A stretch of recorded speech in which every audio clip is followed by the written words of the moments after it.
বাপ দেখে ইলেকশনটা বাংলাদেশে ফিরা দেওয়া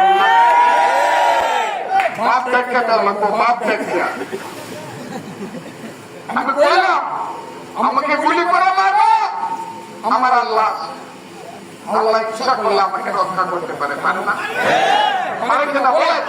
অন্তর্বর্তী সরকার ডক্টর ইউনূস যদি নির্বাচন না দিতে চান তবে বাপ ডাইকা তারপরে নির্বাচন দিতে হবে মন্তব্য করেছেন খালেদা জিয়ার উপদেষ্টা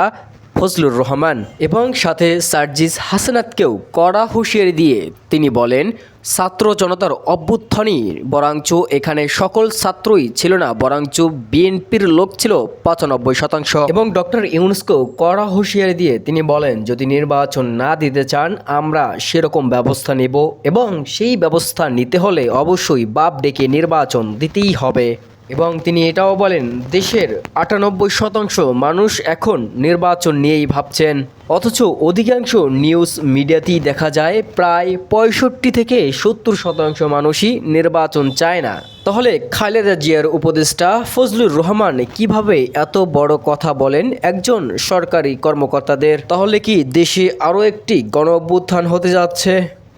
H M Prince, heart mission TV.